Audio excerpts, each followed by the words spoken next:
교감 언어라는 주제로 오늘 같이 이야기를 해볼 거예요. 네, 엄마들이 주로 저한테 얘기를 해요. 그리고 또 다른 언어 치료사들한테도 엄마들 얘기를 많이 하실 거예요. 선생님이라면 되는데 저는 집에서 이렇게 애가 저한테 반응하진 않아요. 왜 거기선 되는 저라면 안 될까요? 하는 질문을 반 이상은 하시는 것 같아요. 제가 치료해본 아이들 중에 엄마들이. 왜 그럴까요? 엄마들이 아이들을 더 사랑하고 나보다는. 저도 아이들 좋아하긴 해요. 근데 엄마만큼 애정 있고 사랑 있고 관심 있게 아이들을 깊이 있게 사랑하지 못하잖아요. 맞죠? 그런데 왜 아이는 저한테 더 잘 반응하고 제가 이끄는 대로 따라올까요? 저는 엄마들이랑 보내는 시간에 5%도 같이 있지 않아요. 그런데 벌써 이 아이는 왜 나랑 뭔가 상호작용하는 게 질적으로 좋아지고 있을까요? 메스텍이 안 만났는데도. 저는 기술적으로 교감하는 것들로 아이들 접근하거든요. 아주 짧은 시간이지만 나는 이렇게 접근하면 얘 마음을 어떻게 얻는지를 나는 알아요. 그렇기 때문에 그 방법에 대해서 오늘 얘기를 하고자 해요. 어떻게 짧게 우리가 하루 종일 놀아준다 해도 질적으로 좋게 놀아주는 엄마의 시간은 20, 30분 넘어가지 못해요. 엄마의 에너지도 있고 아이도 반응하는 시간이 있기 때문에 그렇게 질적으로 좋은 상호작용이 길지는 않거든요.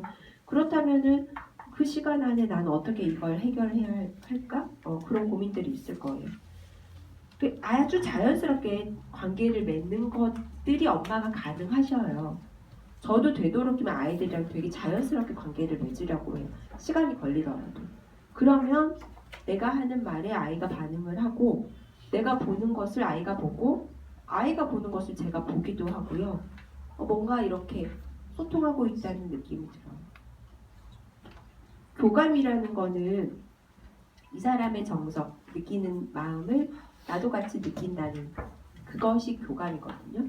공감이라는 말로도 많이 써요. 공감이란 걸 정리해보면 이렇게 잠을 자다 갑자기 일어난 동생이 왜 우는지 내가 아는 것. 알아서 갑자기 걱정이 된다. 나도 갑자기 조금 힘들다. 이렇게 같이 느껴지는 거. 오빠가 갑자기 내가 두리번 거리니까 무슨 일 생겼나 뭐 도와줄 거 없나 이렇게 와보는 거. 내 마음을 느껴주는 거. 내 필요를 아는 거. 공감이에요. 운동하러 갈 때 아빠랑 내가 마음이 맞아서 뭔가를 준비하고 같이 나가는 거. 그것도 공감이에요. 일상적인 공감들. 이게 안 되면 상호작용을 하는데 굉장히 제약이 많고 상호작용하는데 제약이 많으면은 우리가 생각하는 진짜 언어로 가는데 굉장히 제한이 많아져요. 학습된 언어는 누구든지 배울 수 있어요. 스크립트 언어라고 이제 많이 얘기를 하는데 저도 스크립트 언어는 사회 적응해 나가는데 굉장히 필요하다고는 생각이 되어져요. 근데 만 3세 정도의 수준의 언어 발달, 만 4세 정도의 언어 발달의 수준을 갖고 있는 아이들이라면은 더 중요한 거는 교감하는 언어예요. 먼저 되어야지 나중에 순차적으로 내가 무슨 일을 해결해 나가고 닥칠 것들을 예비하고 이런 상황들이 생길 때 정서적으로 적절하게 내가 반응을 하고 문제를 해결할 수 있는 거거든요. 서두가 좀 길긴 했는데 이 의미를 정확하게 아는 것들이 너무 중요해서 제가 조금 더 말씀을 드리고 싶어요.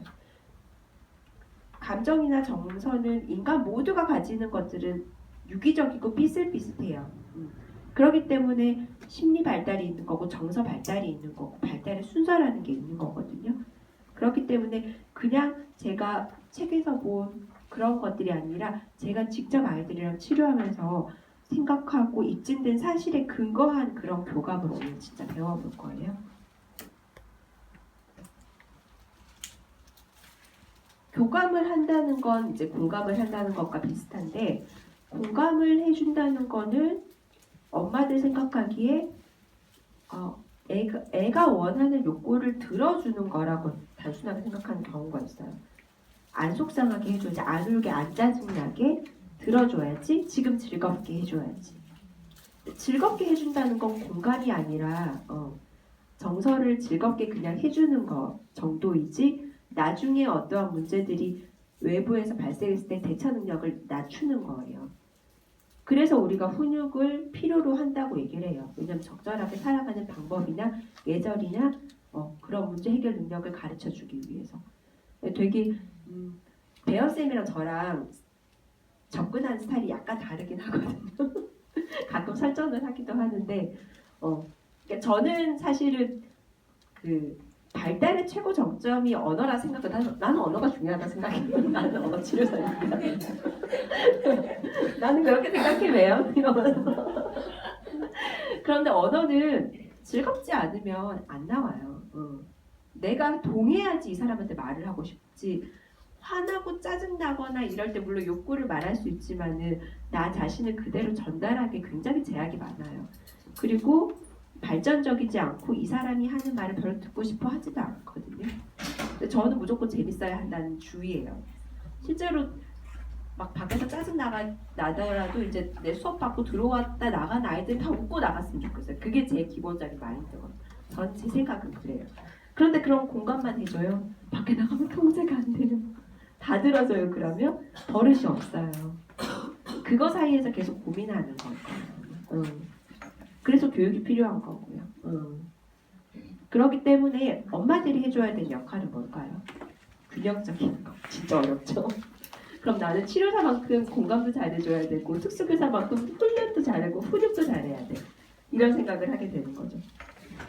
그런데 제대로 된 교감을 하게 된다면은 그 공감과 훈육 사이의 균형을 전 잘 잡을 수 있을 거라 생각해요. 그 정도는 아이를 믿어주셔야 돼요. 이렇게 하면 너무 버릇없이 될 거야. 오늘 제대로 잡아야겠어. 이런 생각 할 수도 있어요. 그럴 때가 있기도 해요. 그런데 충분히 교감하고 우리가 밀접하게 맞대고 정서를 나눈다는 생각을 하지 않은 채로 그렇게 대현 선생님의 훈육이 통하는 건 아이들이랑 정서적으로 밀접한 교감하고 있기 때문이거든요. 선생님을 신뢰하기 때문에 정말 먹기 싫은 것도 덜덜 입안에 넣는 게 신뢰하고 있기 때문이에요. 제대로 공감하고 있다는 거. 그렇지 않으면은 이 아이가 다음에 다시 즐겁게 그 교실로 들어가지 않을 거예요. 그래서 그 신뢰가 교감의 바탕이 되는 거라는 걸 꼭 알아두셔야 돼요. 주로 목표지향적인 관계를 추구하는 치료사나 엄마들은 이제 대부분 관계를 맺을 때 학습벌로 많이 들어가는 경우가 많아요. 완벽한 아이로 만드는 게 아니라 얘도 성장시키고 나도 그 사이에서 마음을 배우고 이 아이를 성장시켜 나가는 방법을 배운다는 그 마음의 신뢰가 서로 쌓이게 되면은 절대로 그러한 훈육이나 목표지향적인 관계에 돌입하지 않고도 우리가 그런 기회마다 아이와 정서를 교감하고 나눌 수가 있거든요. 주로 오감을 자극하는 활동을 통해서 우리는 아이를 정신적으로, 정서적으로, 신체적으로 이렇게 발달을 해나간다 얘기를 해요. 저도 제일 중요한 거는 한 가지를 경험하더라도 맛보고 듣고 느끼고 여러 가지의 감각과 그리고 여러 가지의 상황과 여러 가지의 정보를 다 느낄 수 있게 해주는 게 제일 좋은 방법이라 생각하거든요. 그렇다면은 치료사가 그걸 다 해줄 수 있을까요? 저는 그렇지 않다고 생각해요. 왜냐면 제가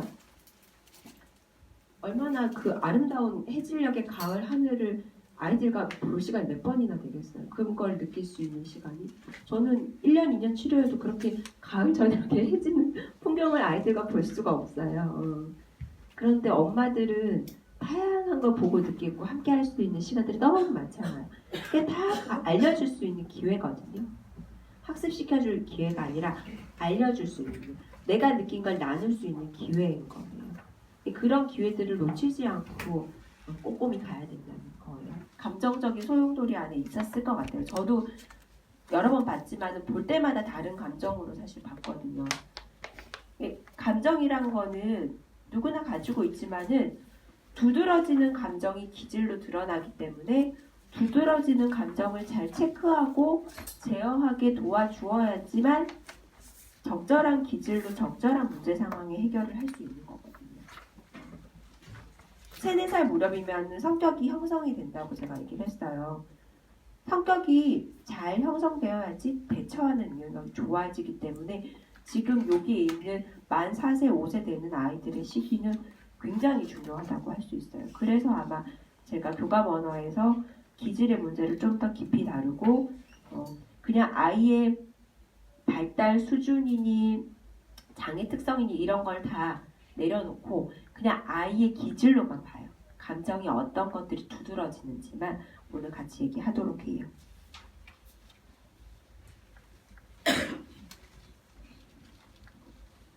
제가 오늘 언어 발달을 말하려고 하면서 교감을 말하고 교감을 설명을 하려고 하면서 좀 기질을 가져온 이유가 이 나무에 함축이 되어 있어요. 어머님들이 언어치료사한테 원하는 요구들은 요 4가지 정도예요. 주로 보면은 어휘를 확장시켜 주세요. 문장을 사용하게 늘려주세요. 말수가 많아지게 해주세요. 나중에 발음도 좋아지게 해주세요. 이런 것들. 엄마들 생각하는 목표는 이 정도예요. 근데 저는 이 밑에 것들이 골고루 발달되어지지 않거나 이런 공감과 사랑이 없거나 적절한 언어 자극의 팁들을 엄마들이 갖고 있지 않거나 언어 치료사가 제대로 제공을 해주지 않는다면은 이 가지가 뻗어갈 수 없다고 생각하고 분명히 문제가 생겨요. 뭐가 부러지거나 문제가 생기거나 그럴 수밖에 없어요. 조음만 하더라도 대근육과 소근육의 발달을 봐야 돼요. 확실히 피랍이 떨어진 아이들은 4살이 돼도 뭔가 조음이 완성되지 않은 듯한 느낌이 있어요. 좀 더 자라야 된다는 느낌? 기질적으로 신체가 약하다는 느낌? 그런 것들이 보여지고 정서 발달이 제대로 되지 않으면 사용의 문제가 분명히 와요. 제한적으로 엄마한테만 얘기한다든지 또는 또래랑 얘기할 때 굉장히 사용할 수 있는 언어의 사용의 한계가 되게 많다든지 여기만 봐도 이제 사용에 있어서 엄마! 엄마! 엄마! 이런 여러 가지의 사용 영역들이 있는데 엄마! 할 때는 이제 뭔가 요구할 게 있어요. 필요해서 이제 부르는 거겠죠. 또는 그냥 엄마가 왔으면 해서 엄마! 이러는 건 뭘까요?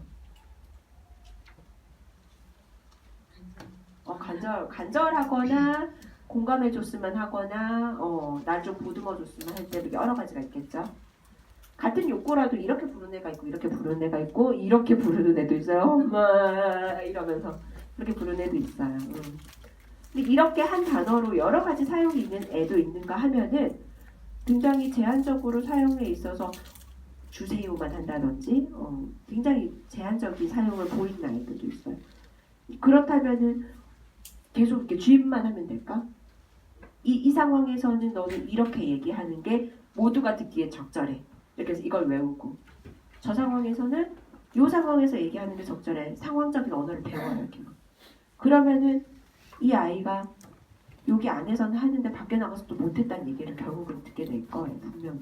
그리고 또래랑은 하는데 낯선 아저씨랑은 못한다는 얘기를 듣게 될 거고 어른한테는 하는데 친구한테는 못한다는 얘기를 또 분명히 어디선가 듣게 될 거예요. 어디선가 구멍이 이렇게 생긴다는 거예요.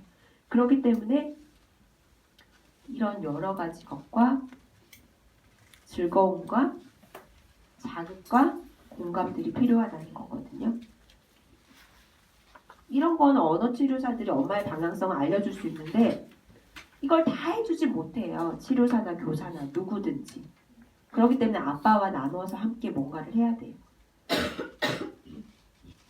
내가 이걸 좀 더 잘하는지 저걸 잘하는지는 우리 뒤로 넘어가면서 내 기질을 보면서 뭘 잘하는지 한번 볼게요. 감정의 강도. 폭발할 때 3시간 가는 아이도 있고 2분 잠깐 우는 아이도 있어요. 감각에 예민한 정도. 물 묻는 게 너무 싫을 수도 있고 물놀이만 하는 아이도 있을 수 있어요. 규칙성. 일과가 틀에 벗어나는 것들을 너무 힘들어하는 아이들도 있을 수 있고 또는 계속적으로 틀을 깨는 게 너무 재밌는 아이도 있을 수 있어요. 활동 수준도 에너지가 넘치기도 하고 에너지가 너무 넘치는 걸 힘들어해서 오히려 정적으로 앉아있는 것들을 즐거워하는 아이도 있을 수 있어요. 이건 기질에 따라 다르기 때문에 기질에 맞게 양육하고 놀아주셔야 되는 거예요. 기질상 막 활력에 넘치는 아이는 이렇게 그냥 움직이는 걸 좋아하는데 그치지만 않아요. 아이는 막 반드시 움직여야 될 이유가 있는 것처럼 막 돌아다니기도 해요. 이 정도 돌아다녔으면 지치지 않을까 하는데도 11시까지 막 움직이는 활력 있는 아이가 있을 수 있어요. 근데 그런 아이한테 한 몇십 분씩 착석을 하라는 거는 진짜 오줌 마려운데 화장실 가지 말라는 거랑 비슷할 수 있어요. 아이의 그런 감정적인 제어나 이런 흥분 상태가 뭔가 제어가 안 되는데 너 지금 쉬어야 하는 시간 아니니까는 20분 기다려 하는 거랑 똑같을 수 있어요. 그러니까 감정의 강도는 제어하는 우리가 어른이 제어하는 것과 굉장히 다를 수 있다는 거를 분명히 알아두셔야 돼요. 그리고 너무 정적인 아이 앉아있는 게 너무 좋아가지고 오랫동안 뭔가 하고 싶은데 엄마가 아니야 오늘은 좀 더 나가 놀아야 돼. 놀이터 나가자. 이렇게 끌고 나가면은 화장실이 가기 싫은데 변기에 앉혀놓은 꼴이 될 수도 있어요. 얘는 앉아서 무슨 생각을 할까요? 내가 하고 싶은 다른 걸 뭔가를 생각하겠죠. 그렇기 때문에 무슨 기질이 있는지 어떤 기질이 있는지 또 내가 즐거움을 유지하면서 할 수 있는 활동을 찾아서 교감하는 시간이 얼마나 좋은지에 대해서 그런 시간을 늘리라는 거예요. 기질을 알라는 이유는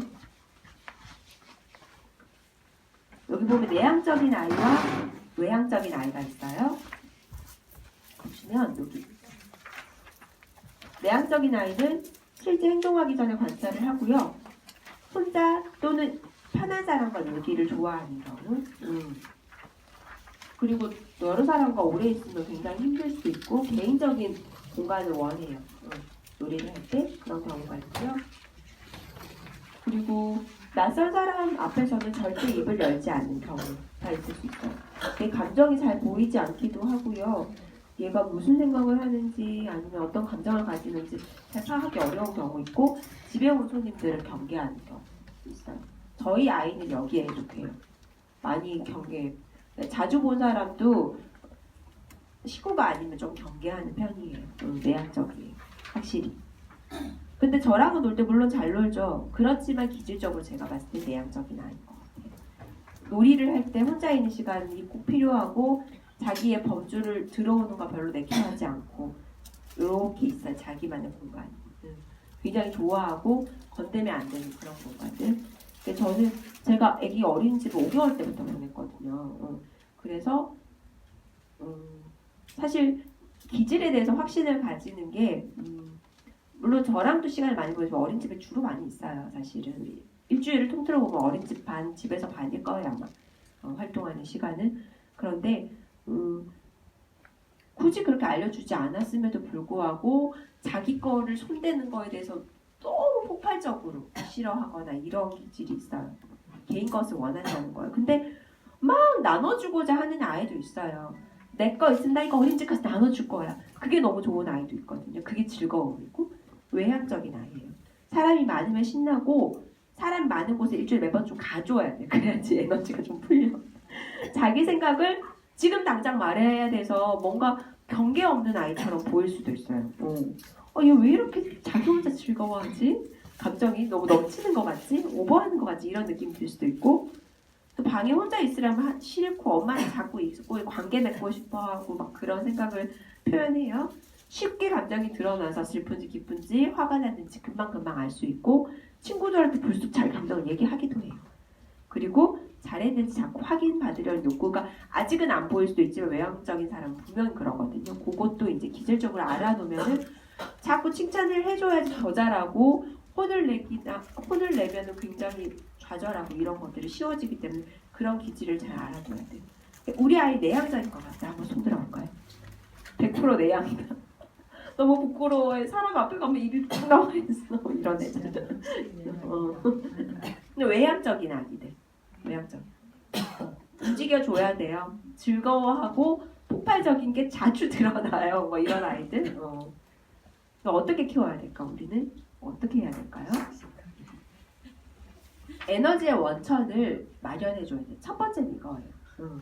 그러니까 저도 혼자 노는 시간이 자꾸 방치되는 것 같아서 힘들어도 자꾸 옆에 가 있어 주려고 했거든요. 근데 시간적으로 같이 있는 거 중요하진 않아요. 어떤 아빠들은 애랑 조금 놀아줘. 나 지금 밥 하는 거 하니까 1시간 반쯤 걸려. 이러면은 핸드폰 게임을 하면서 애 옆에 앉아있어. 이렇게 앉아있으면서 자기 뭐해? 그럼 애 보고 있어. 놀고 있잖아. 이래요. 같이 공유한다는 것만으로도 같이 논다고 생각하는 사람이 있어요, 진짜로. 그리고 또 진짜로 이렇게 액션을 취해서 놀아주는 사람도 있어요. 활동을 하면서. 근데 저는 그런 방치되는 시간이 너무 미안한 거. 어린 집에 오래 있으니까 미안하잖아요. 그래서 화가 나죠, 이제 그러면. 짝 이게 땀이 나면서 약간 나는 밥을 하는데 이게 찍고 있으니까 더 이상 말은 안 하겠지만 아버님은 좀 잘하세요. 게임은 하지 말란 말이에요. 외향적인 아이는 사람들이랑 충분히 어울릴 수 있는 시간을 줘야 돼요. 친구가 없으면 엄마가 좀 초대를 해줘야 돼요. 사촌이라도 친구라도 엄마 친구 애라도 가서라도 아니면 실내 놀이터라도 조금 아이들이랑 어울릴 수 있어요. 그러니까 실내 놀이터는 저도 활용은 잘하는데 어쨌든 혼자 놀잖아요. 애들이 막 같이 놀기 사실 어렵거든요. 제한적이라서 저는 되도록이면 집에서 놀 수 있는 환경이 제일 어린이집에서 놀 수 있는 환경이랑 비슷하다고 생각을 해요. 그래서 자꾸 집에서 놀 수 있는 방법을 생각하셔야 돼요. 자꾸 애랑 노는 게 힘드니까 밖에 나가는 엄마들이 있거든요. 그냥 이 눈 뜨자마자 토요일 밖에 나가야 돼. 그래서 4시간 보내고 오면 해준 거 같아가지고 뻗어. 야 낮잠 자. 너 자 이제 TV 좀 봐. 이렇게 해서 쉬는 경우가 많아요. 근데 집에서도 잘 놀아야 돼. 집에서 잘 놀아야지 어린이집에서 잘 놀아요. 어린이집이잖아요. 어린이집. 어린이 밖이 아니고 어린이집이거든요. 아이들 그렇게 느껴요. 그러니까 집에서 잘 놀게 엄마가 아빠랑 협력해야 돼요. 자꾸 아빠를 포기하지 말고. 그래서 제가 오늘 이것도 찍는다고 흔쾌히 얘기한 게 아빠한테 보여주라고 그러는 거예요. 아빠도 꼭 보시고 질적으로 조금 놀아주는 거를 10분, 15분, 20분 정도만. 저는 25분까지 바라지 않아요. 그렇게만 좀 잘 놀아줬으면 좋겠어요. 외향적인 아이들은 이렇게 즉각적인 피드백이 꼭 필요해요. 또 잘했고 이건 좀 아니기도 하고 이렇게 피드백을 해줘야지 뭔가 에너지가 분출되고 조절도 되고 그래요. 내향적인 아이들은 잘 조절이 되기도 하거든요. 이제 물론 정말 안 되는 몇 가지가 있긴 하지만은 즉각적으로 그렇게 피드백을 주고 생각보다 행동이 먼저 빵 나가기 때문에 생각을 약간 절차적으로 모아주는 사람도 있어야 돼요. 그럼 나는 내 목표는 어떻게 해야 될까?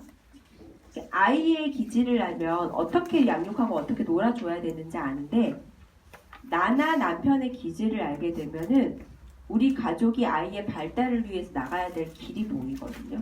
그렇기 때문에 그냥 아이의 기질뿐만 아니라 내 기질과 아빠의 기질도 들여다봐야 돼요. 나는 기질이 좀 좋은 편일까? 엄마로서? 아빠로서? 이런 고민도 조금 드실 거예요. 같이 한번 얘기를 해보기도 해요. 우리 목표는 뭐예요, 여기는?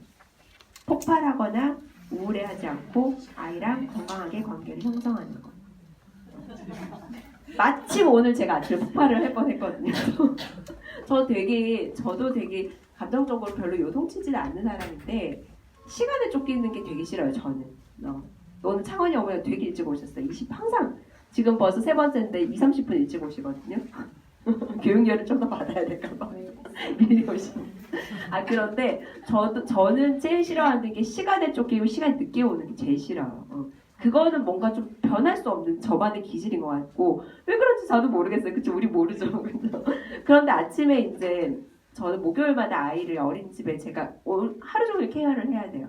우리 남편은 세종시에 오늘 가거든요. 멀리 가요. 하루 종일 오늘만은 제가 케어를 해야 되는데 아침에 이제 잘 준비했어요. 이제 오늘 강의할 거 아침에 6시에 일어나서 한 번 더 보고 얘기할 거 생각도 많이 하고 밥도 잘 먹고 아이랑 준비를 잘 했는데 나올 때 유모차가 발이 자꾸 미끄러진다 뭐라 얘기를 하는데 시간이 촉박했어요. 그래서 가면서 생각한 게 유모차를 뭔가 이렇게 고장난 걸 들여다보는 거가 한 번 정도에서 2번 정도까지는 되겠지만 그 이상 넘어가면 나 정말 늦을 것 같으니까 그것까지는 안 될 것 같아 생각하면서 왔는데 복지관 앞에서 한번 봐줬어요. 발이 미끄러지는 것 같진 않아. 근데 횡단보도 건너고 저기 삿포로쯤 갔을 때 한 번 더 애가 많이 짜증을 냈어요. 계속 팔 미끄러 뭐라 얘기를 하는데 그래 한 번 더 볼게. 근데 지금은 마지막이야. 엄마 바빠서 더 봐줄 수 없으니까 지금 볼게. 한 번 더 볼게. 근데 더 못 봐. 엄마 늦었어. 이렇게 간단히 얘기해줬어요. 근데 뭐 애가 그걸 듣겠어요? 듣지 않지. 그리고 횡단보도를 건너고 3분을 더 걸어가는데 3분 내내 발이 막 미끄러지고 어쩌고저쩌고 막 거의 울음 단계 이까지 올랐어요. 아이가 폭발하는 정도까지. 우리 애는 굉장히 예민하고 좀 내성적인 기질이 있어서 자기 신체가 어떻게 되는 거 되게 싫어하거든요. 그러니까 자기도 폭발할 지경인데 나도 늦어서 내가 폭발할 지경이야. 아, 잘 안 이러는데 오늘 딱 그러는 거예요. 그러면서 결국 이제 그 유모차 방한 그 덮개를 뒤집었어요. 눈을 쳐다봤어요. 나 지금 폭발할 것 같다고 쳐다봤어. 그러고는 더 이상 안 된다고 했잖아. 그만 소리 질러도 어쩔 수 없어 하고 이제 덮고 더 이상 이제 올 때까지 그냥 갔어. 어린이집까지 데려다 주고 이제 들여보내고 나오면서 마음이 안 좋죠. 그렇게 나오면은 뭐 마음이 좋겠어요. 그리고 5분 남았어. 나는 이제 빨리 걸음으로 이렇게 나오는데 어떤 엄마가 6학년쯤 되는 여자아이를 이제 데리고 학교 데려다 주더라고요. 똑같이 생겼어요. 모녀가 엄마도 이쁘게 생겼고 아기도 어린이도 이쁘게 생겨서 이제 엄마가 무거운 가방을 메고 아이랑 이제 학교로 걸어가는데 엄마가 야, 너 그만 징징대. 한 번만 더 하면 나 진짜 엎어볼 거야. 이러면서 가는 거야. 그러면서 내가 마음이 확 풀리는 거예요. 나 되게 막 미안하고 찝찝하고 아침부터 내가 왜 그랬을까? 좀 더 일찍, 2분만 더 일찍 나올 거야. 그럼 한 번 더 봤을 텐데. 막 이렇게 죄책감으로 약간 나왔는데 그러고 나면서 나도 마음이 풀리고 이제 미안한 감정도 들고 오늘 저녁에 잘해줘야지 이러면서 뭐가 풀렸어. 그러니까 나도 엄마들이랑 이렇게 같이 앉고 6주간 하고 막 이런 이유들이 다 있어요. 그러니까 서로 그렇게 어차피 우리가 성장의 길로 가야 되는 이 시점에 있기 때문에 아이들이 폭발하지 않고 내가 폭발하지 않고 좋게만은 갈 수가 없거든요. 절대 갈 수가 없어요. 근데 내 얘기를 이 사람한테 해주고 저 사람 얘기를 듣다 보면 다 비슷하게 그렇게 사는구나라는 생각이 드는 거예요.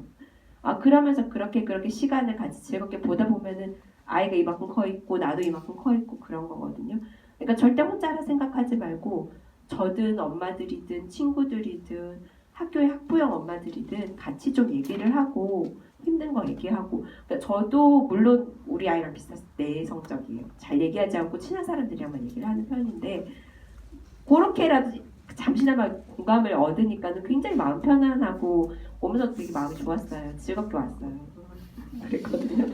알겠죠?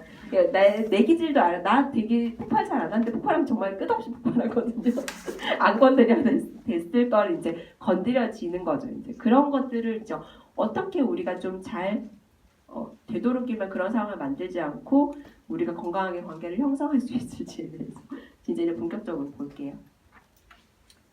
저는 내향적인 부모에 가까워요. 그래서 어쨌든 이렇게 명절에 사람 막 모여가지고 북적북적한 것도 별로고 그렇게 북적북적한 데 갔다 오면 쉬어줘야 돼. TV 보는 혼자만의 시간, 독서를 하는 시간이 꼭 필요해요. 그런데 또 어떤 엄마들은 그렇게 사람들, 친척들이랑 분주하게 같이 있는 게 너무 좋고 사촌들 다 모이는 게 너무 좋고 그런 엄마 있을 수 있어요. 그런 아빠가 주로 있죠. 이제 그러면 그리고 나는 이제 사적인 얘기는 되도록 친한 사람한테 하는데 어떤 엄마들은 내 일에 관심을 가져주는 사람들이 있을 때 너무 좋기도 해요. 이렇게 내향적인 부모와 외향적인 부모 이렇게 나누기도 하거든요. 이런 부모한테는 그럼 나는 내 기질을 어떻게 이해하고 받아들이고 표현해야 될까? 여기 내향적인 나 같은 부모님 어디 계세요? 어머니 놀아줄 때 보니까 되게 외향적으로 보이던데.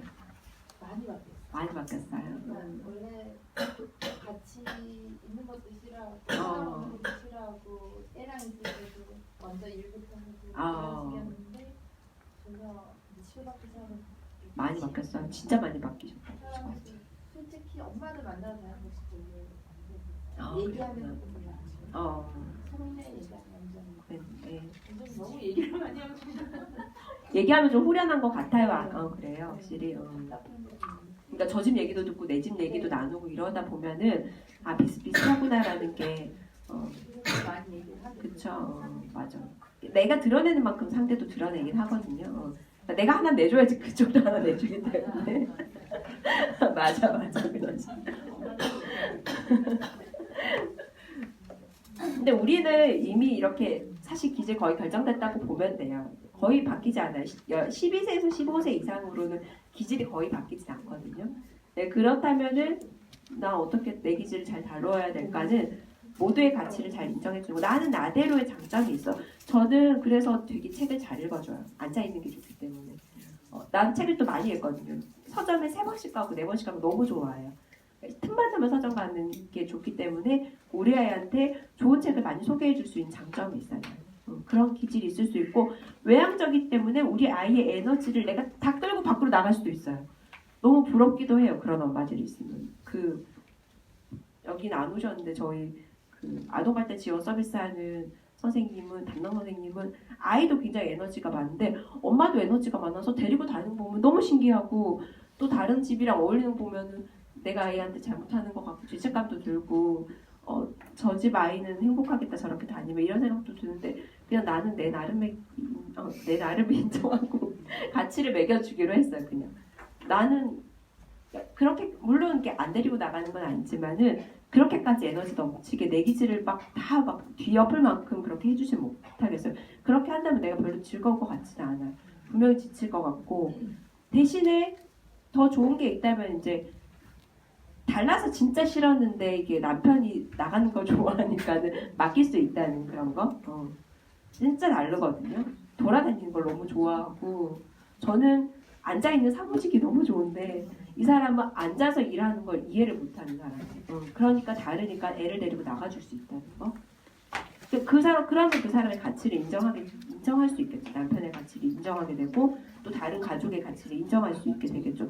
그러니까 그거를 나쁘게 보거나 안 좋게 보면 끝이 없는 것 같아요. 얘 왜 이렇게 이 사람 왜 이렇게 싸돌아다니고 집에 안 들어와? 나가는 뭐가 그렇게 좋다고? 왜 자꾸 나가자 그래? 뭐 이렇게 보면 한도 끝도 없는데 우리 아이를 데리고 나 대신 에너지를 뭔가 원천을 챙겨줄 수 있는 좋은 아빠라고 생각해주면은 진짜 좋은 기질을 갖고 있는 거죠, 아빠가.